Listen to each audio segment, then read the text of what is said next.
आदाब नादरीन, मैं अहम खुर्शीद ख़ान उर्दू अदब यूट्यूब चैनल में आपका इस्तकबाल करता हूँ। नादरीन, आज मशहूर व मारूफ अफ़साना और नावल निगार प्रेमचंद की यौम पैदाइश का दिन है, यानी 31 जुलाई है। हमारे साथ मौजूद हैं उर्दू के मशहूर व मारूफ अदीब और माहिर प्रेमचंद प्रोफेसर सग़ीर इब्राहिम साहब। सग़ीर इब्राहिम साहब, आज प्रेमचंद को याद किया जा रहा है और जगह जगह याद किया जाता है। बिल्कुल। ठीक है। और उर्दू और हिंदी अदब के मशहूर व मकबूल फ़िक्शन निगार, जिन्हें अफ़साना निगारी का बाबा आदम भी कहा जाता है, और आपकी ज़िंदगी यानी कि पूरी ज़िंदगी जो है इसी मौजू पर गुजरी है। तो ऐसी क्या ख़ास वजह है जो आपने प्रेमचंद से सबसे ज़्यादा रग़बत हासिल की है? बहुत बहुत शुक्रिया खुर्शीद साहब। सबसे पहले तो मैं आपका और आपके तमाम अहबाब का शुक्रिया अदा करना चाहता हूं कि आपने अपना कीमती वक्त हमें इसके लिए दिया, और ख़ास तौर से आपके बेटे का, और ये जो परवरिश हुई है, आपके वालिद ने आपको जो विरसे में दिया, आपने विरसे में अपने बेटे को दिया, ऐसे ही बिल्कुल मुझे अपने भी वतन में अपने बुज़ुर्गों से मिला। सिलेबस में प्राइमरी लेवल से हमारे यहाँ प्रेमचंद शामिल थे। जी और जी। प्रेमचंद को हमने पढ़ना शुरू किया तो फिर घर में भी किताबें मौजूद थी और रग़बत बढ़ती चली गई। अभी आपने कहा उम्र गुजार दी, तो अब जो भी है इस पे ही गुजर रही है कि 50 साल से ज़्यादा का तो अरसा हो गया है जहाँ पर मैं लिख भी रहा हूँ प्रेमचंद के ताल्लुक़ से। अभी तक कुछ चीज़ें ऐसी होती हैं जिनसे आदमी मुतासिर होता है, जैसे अपने वालिदैन से, जैसे आप हैं, आप हमेशा अपने वालिद का ज़िक्र करते हैं, मैं भी, और फिर अपने असातिज़ा से, और फिर वो अदीब होते हैं जो हर पल हमारे साथ होते हैं। मुंशी प्रेमचंद शुरू से लेकर आज तक हमें उनसे हमें एक नई रग़बत मिल रही है, एक नया जोश, एक नया वलवला मिल रहा है। बहुत ऐसा लगता था कि जैसे एक शख्स, बहुत ही बुज़ुर्ग शख्स, बड़े मासूमाना अंदाज में हमें जैसे बचपन में बताया जाता था, ये अच्छा है, ये बुरा है, और इसका फ़ैसला तुम खुद करो कि तुम बुराई की तरफ जाओगे कि अच्छाई की तरफ चले जाओगे। प्रेमचंद एक ऐसा फ़नकार है जिसने समाज के मसाइल को, उनके मसाइब को इस तरह से अपने अंदर जज़्ब कर लिया, और अपने क़ारीन, अपने सामाईन, अपने नाज़रीन को वो ऐसे बता देता था कि अब तुम देखो क्या करना है। तो मैं पढ़ता रहा। जब इनकी 100 साला यौम पैदाइश मनाई जा रही थी, तो उस वक्त 1980 में हमारे कई मज़मून जो छपे हुए थे, लोग कहते थे कि आइए। उसके बाद से ये सिलसिला शुरू होता रहा, कई किताबें उर्दू और हिंदी में आ गई, और आज भी मैं सोच रहा हूँ कि प्रेमचंद की मुख्तलिफ जहतें हैं, मुख्तलिफ डायमेंशन हैं जिन पर ज़रूर काम किया जाए। वो महज़ अफ़साना निगार नहीं, वो महज़ नावल निगार नहीं, वो महज़ ड्रामा नवीस नहीं। इसके अलावा भी अगर आप देखें तो वो मकालमा नवीस है। उन्होंने इंशाइये लिखे, उन्होंने खाके लिखे, उनके 600 से ज़्यादा अदबी ख़ुतूत मौजूद हैं, उनके बहुत से कालम हैं, वो कई मैगज़ीन और अखबार के मुदीर रहे। तो एक बड़ा हल्का है, और हर हल्के पे, हर डायमेंशन से वो डोमिनेट करते नज़र आते हैं। हालांकि 1936 में उनका इंतकाल हो गया, लेकिन आज भी महसूस होता है कि जब हम पढ़ते हैं कि प्रेमचंद होते तो आज के ये मसाइल जो जिनसे हम सब नबर्द आज़माएँ, इनको और अच्छी खूबी से और अच्छे ढंग से हाईलाइट करते और बताते। जैसे छोटी सी मिसाल हम आपको दे दें कि एक उनकी कहानी हमने हाई स्कूल में पढ़ी थी, और वो थी ईदगाह।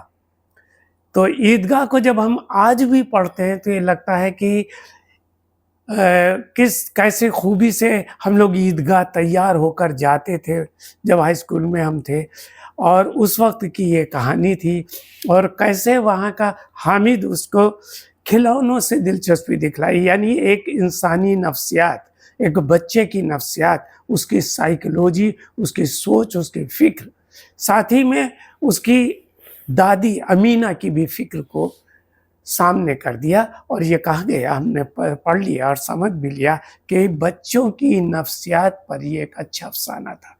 जैसे जैसे हम बालिग होते गए और आज भी हम सोचते हैं कि ये सिर्फ बच्चों की नफ्सियात नहीं, बल्कि ये हमारी भी नफ्सियात, हमारी भी जिबल्लत, हमारी भी फितरत को हाईलाइट करता है ये अफसाना।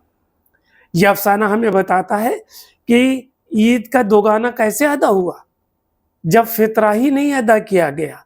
अगर फितरा अदा किया गया तो सबसे गरीब को, सबसे मुस्तहिक को क्यों नहीं मिला। और ये सवाल और भी सोचने पर मजबूर करता है। फिर डायमेंशन चेंज होता है कि वो घर में अगर एक अकेली औरत है, ना उसका शौहर, ना उसका बेटा, ना उसकी बेटी, ना उसकी बहू, सिर्फ एक पोता है, उसकी परवरिश में वो रमज़ान के अय्याम में सिलाई कर रही है, आँखों से दिख नहीं रहा है, पोते से उसमें सुई में धागा डलवा रही है, लेकिन वो सिलाई करती है और वो किसी के आगे हाथ नहीं फैलाती है।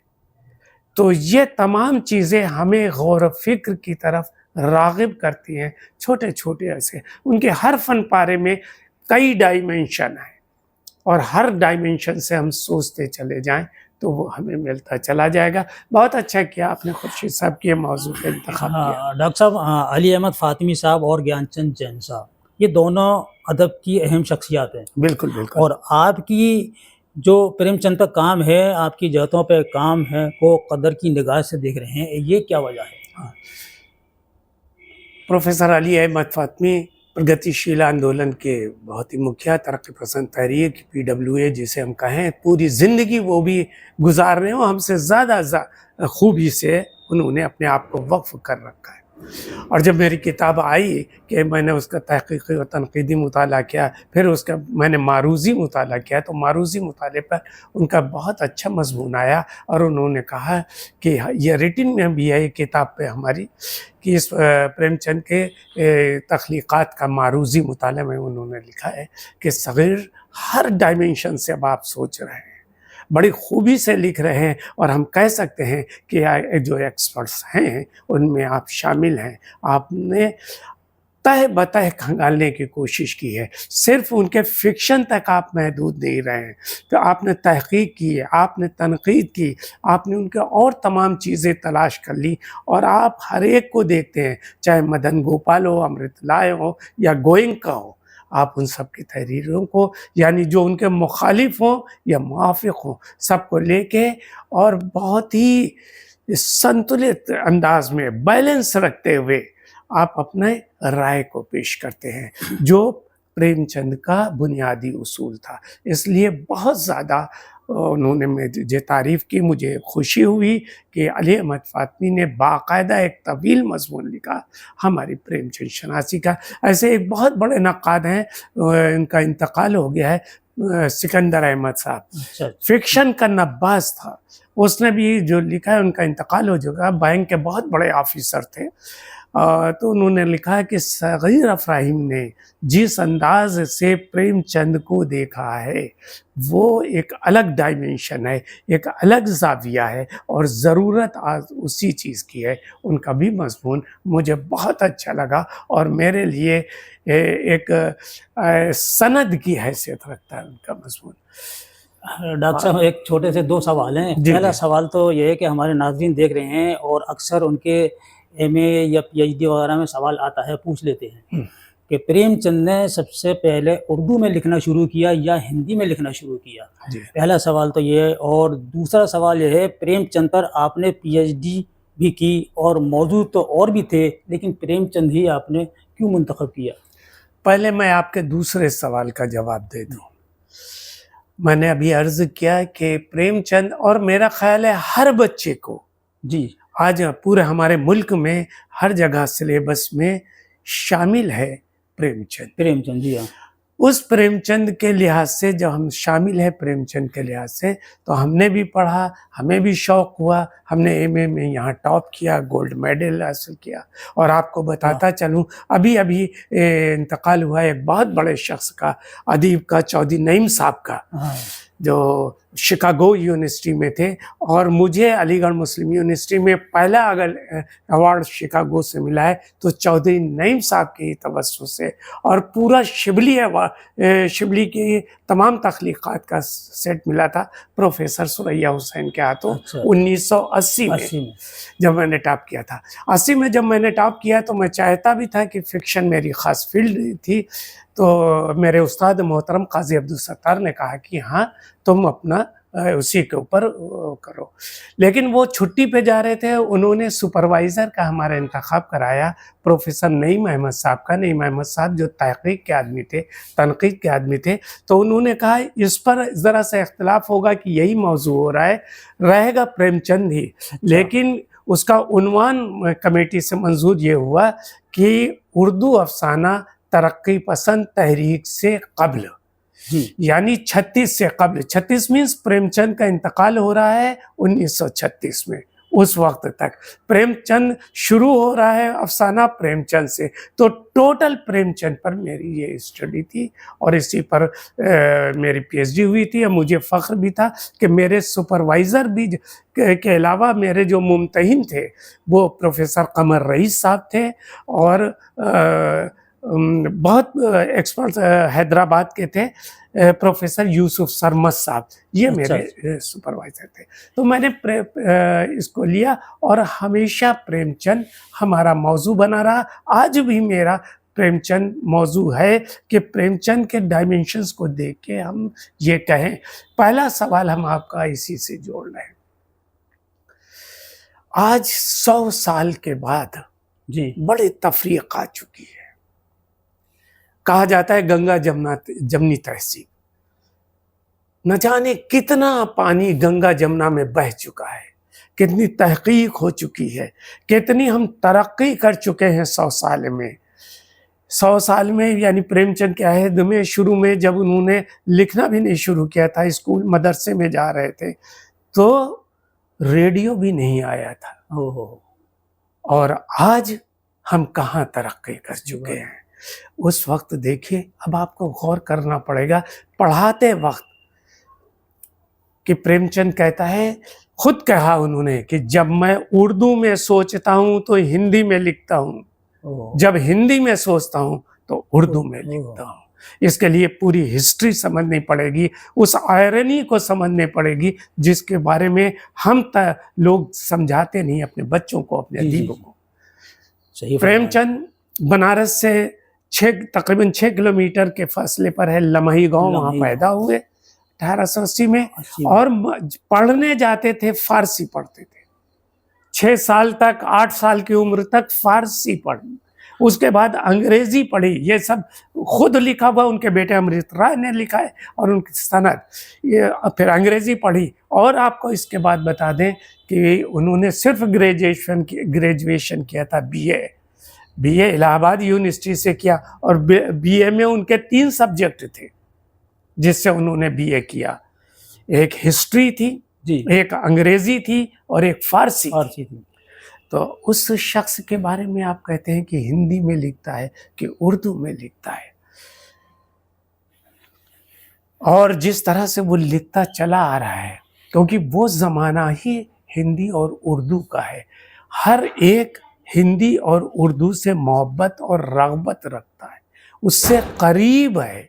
अगर जो करीब नहीं है वो अलग हो गया, क्योंकि प्रेमचंद ने अगर पहला अफसानवी मजमुआ है तो सोज़े वतन नाम सुनिए, फारसी और उर्दू का नाम है, उर्दू में ही लिखा और इसके बुनियादी उस पर नहीं जाइए, यहीं से इख्तलाफ पैदा हो जाता है। अच्छा। कि सोज़े वतन लिखा, हुब्बुल वतनी पर लिखा। जी जी जी, उसका पहले ही अफसाना है यही मेरा वतन है।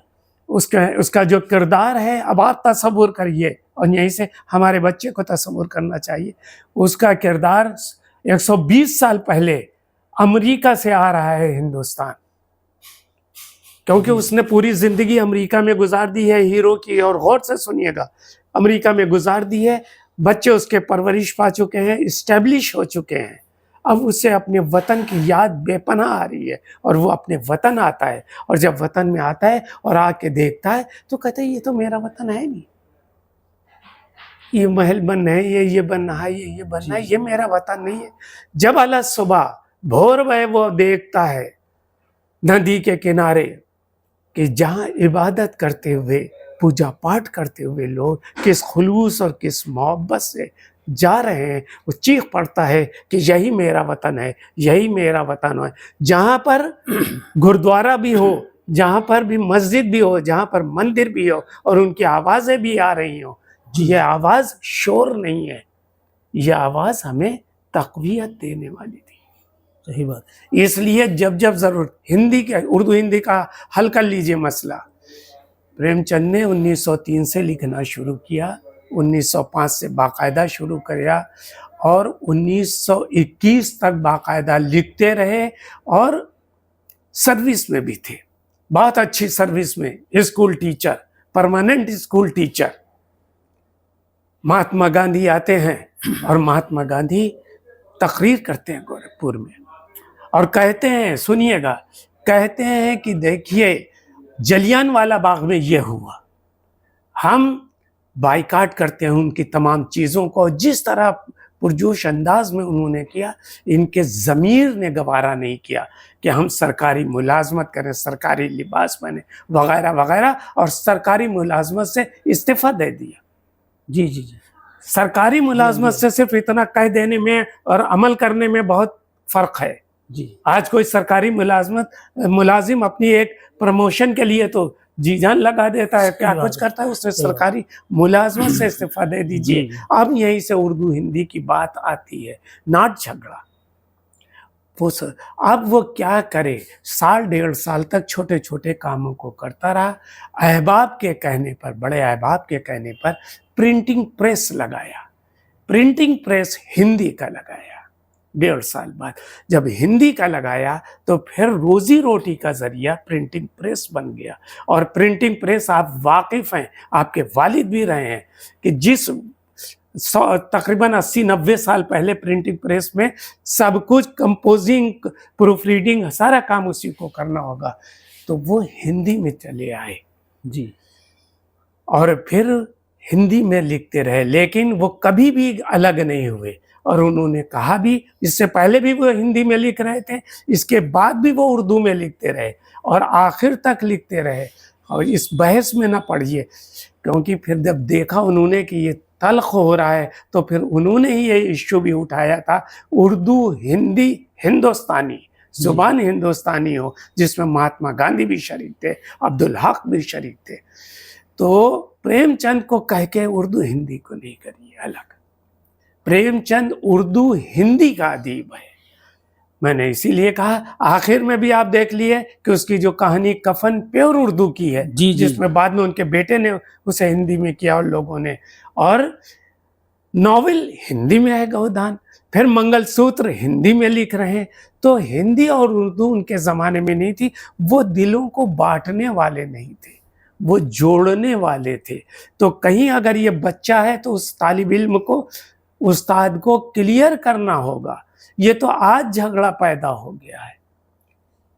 और यहीं से हम झगड़े की एक वजह बता दें कि प्रेमचंद की जो रूह है, जो स्पिरिट है, वो ये है कि हमें अपनी मादरी ज़ुबान से उनसियत और मोहब्बत होनी चाहिए। जी। आपकी मादरी ज़ुबान चाहे तेलुगु हो, चाहे गुजराती हो या मलयालम हो, क्योंकि सबसे पहले आपको पढ़ाने वाला, आपको सिखाने वाला, आपकी ट्रेनिंग करने वाला आपकी माँ हो। बच्चे की तरबियत उसकी कहाँ होती है, वो ज़ुबान कहाँ से सीखता है? और ज़ुबान सबसे पहले वो अपनी माँ से सीखता है। बहुत देखिएगा खुर्शीद साहब, वो किससे है? किसी के बच्चे को उसकी ज़ुबान उसकी माँ सिखाती है। अगर माँ बदकिस्मत है, वो बच्चा माँ नहीं है, तो मौसी सिखाएगी, कोई भी सिखाएगा उसको। जो ज़ुबान, वो मोहब्बत की ज़ुबान होती है, प्यार की ज़ुबान होती है, यकसानियत की ज़ुबान होती है, कहीं पे भी नहीं। और जैसे जैसे वो बच्चा ज़रा सा बड़ा होता है, उसमें रवादारी वगैरह तमाम चीज़ें वो अपने घर से सीखते हैं। तो ये हो गई उसकी मादरी ज़ुबान। अब उसके बाद वो स्कूल आ रहा है, स्कूल में उसकी ज़रूरत की ज़ुबान बन रही है कि आप उसको हिंदी मीडियम में डाल लें, कि गुजराती मीडियम में डाल लें, कि इंग्लिश मीडियम में डाल लें। ये उसकी ज़रूरत अब बन गई। उसके बाद वो हाईली लेवल पर जा रहा है, अब पीएचडी कर रहा है, मैं कुछ कर रहा है, ये डॉक्टर बन रहा है, इंजीनियर बन रहा है, फॉरेन जा रहा है, तो वो उसकी रोजी रोटी की ज़ुबान बन गई है। लेकिन हमेशा ज़िंदगी में डोमिनेट करती है मादरी ज़ुबान। मादरी। उससे कभी उसका रिश्ता हट नहीं सकता।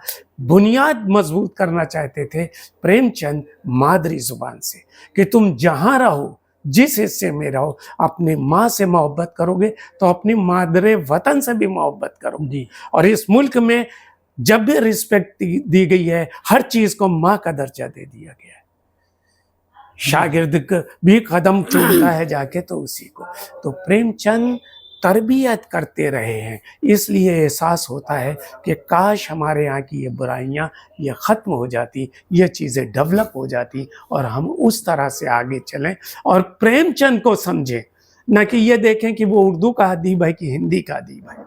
अदीब अदीब होता है, राइटर राइटर होता है, वो समाज को देखता है, माशरे को देखता है, उसके लिए उसका अपना बच्चा नहीं, कौम के सारे बच्चे अपने होते हैं, इसलिए वो ऐसी चीज़ दे जाता है, इसीलिए वो अमर हो जाता है, इसीलिए वो हमें बेपनाह अजीज़ हो जाता है, इसीलिए वो हमें बेपनाह हम उसे रिस्पेक्ट देने लगते हैं।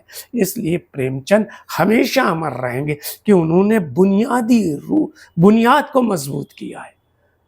अब इस पे चाहे जितने आप तामीरात करते चले जाइए, जब बिल्डिंग के लिए बुनियाद मजबूत है तो चाहे जितने उसके सुतून आप बना लीजिए। तो उसे उर्दू हिंदी के न कहिए, उसे उर्दू हिंदी का राइटर कहिए। इसीलिए वो कहता भी था बाद में कि उर्दू हिंदी हिंदुस्तान। नाज़रीन, आप समाअत फरमा रहे हैं माहिर प्रेमचंद प्रोफेसर सग़ीर इब्राहिम साहब को, जो आज का मौजू है प्रेमचंद की पैदाइश पर आज बहुत अच्छी बातें बता रहे हैं। और ये मौजू जो है आपके इम्तहान में भी आता है और इसको अच्छी तरह से याद रखें। डॉक्टर साहब, एक सवाल मेरे जहन में आ रहा है कि आपकी बहुत सी किताबें प्रेमचंद पर शाये हो चुकी हैं, और बल्कि हिंदुस्तान में नहीं और बैरून हिंद में भी ये बार बार छप रही हैं और निसाब में भी शामिल है।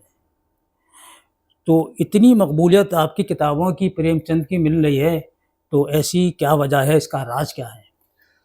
खुर्शीद साहब, इसका कोई राज नहीं। इसका यह है कि जब जब कोई भी तालिब इल्म बड़ी यकसुई और दिलजमाई के साथ किसी के जानिब तवज्जो देता है तो वो यही सिलसिला चलता है। प्रेमचंद जैसे अंदर हमारे हो गए हैं और ये मालूम होता है कि बहुत सी चीज़ें हमारी हैं। अभी आपने किया है तो हमारी किताबों के 5-5 जिल्दें यानी आ चुके हैं। पहला एडिशन, दूसरा एडिशन, तीसरा एडिशन, चौथा। हर एडिशन के साथ जब आप खोलिएगा तो देखिएगा मैंने ये लिखा है कि इस बीच मुझे कुछ और मालूमात हुई और कहीं अगर मुझसे मिस्टेक हो रही थी तो मैंने उसका भी एतराफ़ किया है, और जो इजाफे हुए तो मैंने उसका भी एतराफ़ किया कि इन चीज़ों को और पढ़ें। अभी मैं आपको एक मिसाल दूं, पिछले 2 महीने पहले एनसीपीएल ने बहुत बड़ा जलसा किया। एनसीपीएल ने, और दिल्ली के सबसे बड़े हॉल में उसने जलसा किया। तो और वो उसने कहा कि आप सग़ीर साहब, आपको आना है और आपको आकर के कुछ गुफ्तगू करनी है, और उस गुफ्तगू के लिए आपको गोयनका की किताब के ऊपर गुफ्तगू करनी है। हिंदी के बहुत बड़े राइटर हैं, उनका इंतकाल हुआ। आमतौर से जनवादी लेखक संघ, जलेस, इप्टा, PWA वगैरह वगैरह के लोगों से का एक बड़ा हल्का है। इससे इख्तलाफ करने वाले हम सामने देखते थे कि अलीगढ़ में हमारे प्रोफेसर शैलेश जैदी यानी जैदी जाफर रजा साहब थे, और ऐसे ही कमल किशोर गोयनका थे जो हिंदी के। कमल किशोर गोयनका बहुत बड़ा राइटर। वो मैंने महसूस किया कि ये प्रेमचंद का मुखालिफ नहीं है जी, बल्कि ये उन लोगों से इख्तलाफ करता है कि जहाँ पे उनके प्रेमचंद को सिर्फ हम जैसे कि बेदी ने एक कहानी लिखी और उसमें कहा कि हमें तुमने सिर्फ ताक पर बिठा दिया। ताक पर बिठा देना ही नहीं है, हमारे और उसकी अंदर की साइकोलॉजी क्या है, नफ्सियात क्या है, इसको देखिए। ऐसे ही उसने कहा कि प्रेमचंद की बहुत सी चीज़ें नई नई दरियाफ्त हो रही, मालूमात बढ़ रही हैं, उनके खतूत, उनके मज़ामीन, उनके दोस्तों के खतूत, तो हम अपना डायमेंशन क्यों नहीं चेंज करते हैं? तो हमने भी डायमेंशन चेंज करने शुरू किया और देखा तो लगा कि प्रेमचंद जब जैसे जैसे वो लिखते हैं कि कातिल, एक अफसाना लिखा उन्होंने, जी जी। और बाद में फिर उन्होंने लिखा अफसाना कातिल की माँ। हाँ आप अगर उनके दौर को देखिए तो उनके दौर में, दौर को जरूर सामने रखिए अगर तालिब इल्मी या उसका उस्ताद भी जी। है, कि प्रेमचंद जब लिख रहे हैं तो पहली दाही, दूसरी दाही, तीसरी दाही 20वीं सदी की बहुत अहम है। जी जी। तमाम तहरीकात यही है, इसी जमाने में, फर्स्ट वर्ल्ड वार इसी जमाने में शुरू हो रहा है, तमाम तब्दीलियां आ रही हैं, तो हम तब्दीलियों को अपने सामने ही नहीं रख रहे। तो हम जब सामने नहीं रखेंगे तो उससे हम कैसे गुजरेंगे? जी। जैसे एक कहानी हम दे के ख़त्म करें अपनी बात को, एक कहानी है पूस की रात। जी, पूस की रात। अभी मैंने कातिल और कातिल की माँ कातिल की बताया, माँ था। अब इसमें आप समझ लीजिए गरम दल और नरम दल। उस वक्त कांग्रेस के जी, जी। लिए और तिलक, बाल गंगाधर तिलक वगैरह के लिए नरम दल और गरम दल। दरमदार। लेकिन दोनों क्या चाहते थे? मुल्क को आजाद हर कीमत पर। तुम मुझे खून दो, मैं तुम्हें आजादी दूंगा। एक जोश, अगर ये नारा भी लग रहा है बाद में, तो इससे पहले भी भगत सिंह है, जाके कहते हैं कि गूंगे और बैरों को सुनाना है। और एक तरफ सिर्फ अहिंसा की बात है, तो हिंसा और अहिंसा दोनों को हाईलाइट कर देता है जी जी। कातिल और कातिल की माँ में, और कहता है फैसला हमें करना है। बुनियाद क्या है? बुनियाद हमें आज़ादी है, मुल्क की आज़ादी है। प्रेमचंद ऐसे ही एक और कहानी हमने आपको बताई, पूस की रात। पूस की रात में वो दिखला रहे हैं कि उसका किरदार हल्कू है, जो किसान है, जो अपने खेत की रखवाली कर रहा है, और उस रखवाली करते हुए उसकी बीवी ने बड़ी उससे पैसे जमा किए हैं 3 रुपए, कि अब की सर्दी में, पूस कहते हैं उस जमाने को कि जब बहुत सर्दी पड़ रही हो, दिसंबर और जनवरी के माबैन हमारे इस मुल्क में, बीवी ने किसी तरह से पैसे बचाए हैं कि इस बार तुम कंबल खरीद लो, क्योंकि खेत पे जाते हो और इतनी फसल की तकाई करते हो, रखवाली करते हो, तो तुम्हारे पास कंबल हो। लेकिन लगान देना है, सूद देना है, वो सब चीजें जो हैं, जो एक परंपरा चली आ रही थी नौ आबादियाती निज़ाम की, कॉलोनियल सिस्टम की, जहां पर किसान पिस रहा है, बिल्कुल उसी की तरह, कोल्हू के बैल की तरह, चक्की की तरह। वहां पर वो सिर्फ दिखला देते हैं कि रात है, सर्दी में कपकपा रहा है, पत्ते और लकड़ी जलाकर इकट्ठा कर रहा है, इससे भी नहीं हो रहा है तो अपने जबरा कुत्ते को लिपटा रहा है, उसके साथ सो रहा है। उसे एहसास है कि कोई उसके फसल को काट रहा है या चर रहा है, कोई भी हो सकता है। और किसान जो जान दे देगा उसके ऊपर, वो कुछ नहीं करता है, बल्कि सो जाता है। क्लाइमैक्स देखिए कि इस हद तक सो जाता है कि बीवी चीखती हुई आ रही है सुबह, अरे इतना सोगे? ये आयरनी है, ये कर्ब है, ये जमीन को झंझोड़ने की बात है, इतना।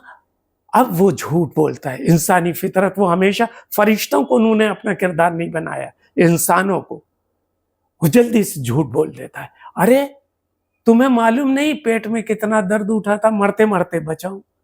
ये कहना कि उसकी फितरत, उसकी साइकोलॉजी बीवी की एकदम से बदल जाती है, और वो कहती है कि ठीक है, हम क्यों कमाएं, खेती हम करें, अनाज हम पैदा करें, फसल हम काटें, और इसके ऊपर ऐश दूसरे करें जी, तो हम नहीं करेंगे, हम मजदूरी करेंगे, और हम मजदूरी करेंगे, कम से कम मजदूरी पैसे हमें मिलेंगे, हम आराम से खाएंगे। और यही कहानी फिर अब आप पढ़िए 1930 की कहानी, 1929 और 1930 की कहानी उर्दू में भी है और हिंदी में भी है। आप कोविड-19 के ज़माने में पढ़िए, और अब देखिए कि वो मजदूर जो दूर दराज मुल्क में फैले हुए हैं, अपने वतन, अपने गांव, अपने कस्बे में कैसे भाग रहे हैं। जी जी। तो किसान को क्या आज किसान खुश है? क्या आज मजदूर खुश है? जिस दिन किसान और मजदूर खुश हो जाएंगे, उस दिन प्रेमचंद की शायद अहमियत कम हो जाए। जब तक किसान बिलखता रहेगा, जब तक मजदूर बिलखता रहेगा, जब तक औरतों और बच्चों पे अत्याचार होता रहेगा, जुल्म होता रहेगा, तो जुल्म के खिलाफ आवाज़ उठाने वाले के बेखौफ और खुलूस दिल से आवाज़ उठाने वाले प्रेमचंद को याद किया जाएगा। उसकी अहमियत, उसकी मानवीयत, उसकी इफादियत बढ़ती जाएगी, क्योंकि हमने ये मसले ही हल नहीं किया। प्रेमचंद ने जिंदगी भर यही कहा। प्रेमचंद बहुत मामूली आदमी नहीं था। उस दौर में 100 साल पहले ग्रेजुएट है, 100 साल पहले उसके वालिद सरकारी मुलाजिम हैं, पोस्ट ऑफिस में मुलाजिम है, उसके दादा पटवारी हैं, लेकिन उसकी जब कभी तस्वीर देखे तो ऐसा मजदूरों जैसी लगती है, फटे चप्पल जूते। क्यों? उसने अपने आप को उसमें ढाल दिया। हम कैमरे के सामने बन संवर के बैठते हैं, हम जो कभी प्रेमचंद के कद को नहीं पहुंच सकते हैं, कोई नहीं पहुंच सकता है, वो बन और संवर के बैठ रहा है। प्रेमचंद ने अपने आप को, अपने बीवी बच्चों को बनाने और संवारने पे वक्त सर्फ नहीं किया, कौम को, मुल्क को संभालने और संवारने पे अपना सारा जोर, अपना सारा सरमाया सर्फ कर।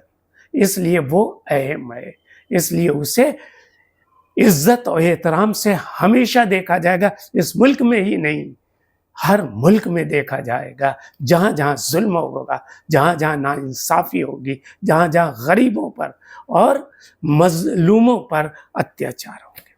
बहुत बड़ा अदीब, बहुत बड़ा राइटर है। डॉक्टर साहब, प्रेमचंद पर तो बहुत लोग काम करते हैं, लेकिन प्रेमचंद की पैदाइश पर बहुत से शहरों में प्रोग्राम मुनाकिद किए जा रहे हैं, तो आपको मखसूस तौर पर बुलाया जा रहा है, ऐसी क्या वजह है?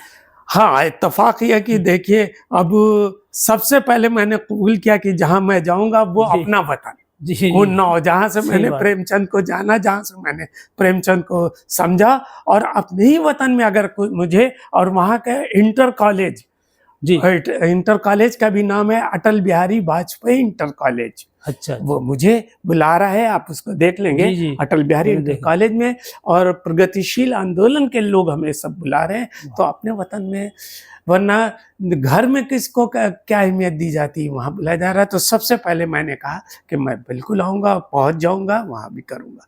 फिर दूसरे दिन 30 तारीख को लखनऊ में है बहुत बड़ा, तो मुझे कहा गया तो मैं लखनऊ में भी रहूँगा। फिर 31 को असलम जमशेदपुरी कर रहे हैं, जिसके ऊपर है उसे भी देखेंगे। देखिए, और होना भी चाहिए, सिर्फ होना नहीं चाहिए, इसके लिए उसने हमेशा यही कहा है। प्रेमचंद के गौदान नावल में यही तो है। जी जी। और प्रेमचंद से बहुत पहले अकबर इलाहाबादी ने यही कहा, जो सर सैयद की मुखालफत किया करते थे। उनसे किसी ने पूछा मरने के बाद क्या होगा, तो अकबर इलाहाबादी, जो बहुत बड़ा आदमी था, बहुत बड़ा शख्स, उसने कहा क्या होगा, मरने के बाद अहबाब पुलाव खाएंगे और फातिहा होगा, यही होगा। ये प्रेमचंद ने बताया कि मर गया वो किसान जिसके बारे में कुछ नहीं है, उसकी निजात के लिए, उसके मोक्ष के लिए क्या कहा जा रहा है, तुम गाय का दान करो।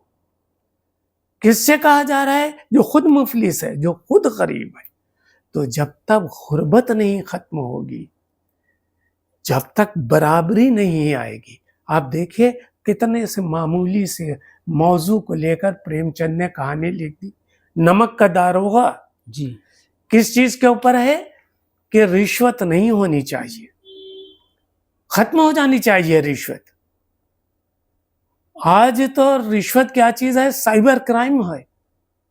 रिश्वत के कितने मंजिलें हो गई हैं, बुर्ज खलीफा भी नहीं इतना बड़ा वो बना होगा जितने ये दर्जात हो गए हैं। तो हमने क्या प्रेमचंद से सबक हासिल किया, हमने क्या गांव को संवार दिया। वो यही तो कहता था कि इसी धरती को स्वर्ग बनाना है। जी जी।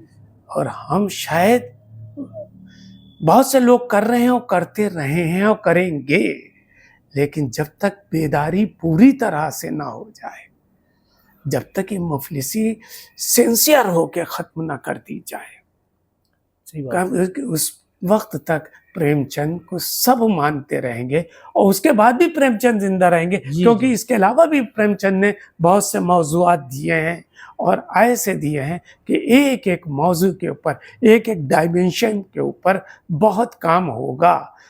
और रिसर्च स्कॉलर को तो ये करना चाहिए कि वो देखे कि हम प्रेमचंद के किस पहलू को ले रहे हैं।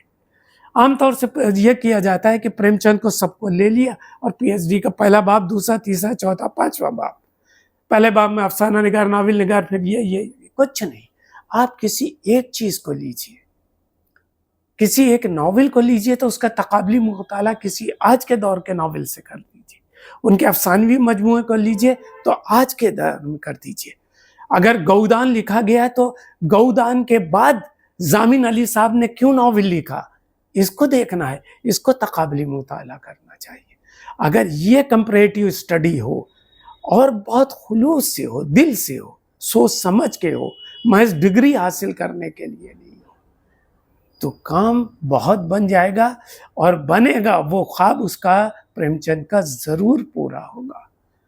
और इसीलिए जहाँ हम जा रहे हैं हमें भी अच्छा लगता है कि हम प्रेमचंद की को कुछ और हो सकता है कि वहाँ की महफिल से कुछ और सीख कर आए, जी जी। कोई एक और डायमेंशन, कोई एक और नुक्ता, कोई एक और एस्पेक्ट, कोई एक और पहलू हमें मिल जाए और हम फिर प्रेमचंद को उस तनाजुर में देखें।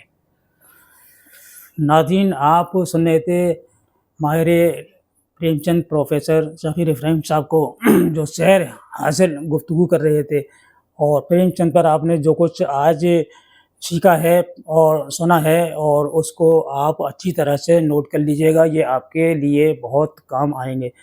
डॉक्टर साहब, हम आपका भी इस बारे में आपका शुक्रिया अदा मैं तो करते हैं। आपका आपने शुक्रिया, हमें आपके बेटे का वक्त दिया। शुक्रिया, बहुत बहुत शुक्रिया भाई आपका।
उर्दू के दिलचस्प और मालूमाती वीडियो देखने के लिए एम खुर्शीद खां का उर्दू अदब यूट्यूब चैनल को ज़रूर सब्सक्राइब करें और घंटी के निशान को एक बार दबा दें ताकि हमारी हर नई वीडियो का नोटिफिकेशन आपको सबसे पहले मिल जाए। मज़ीद मालूमात के लिए रब्ता करें 8477965321 पर।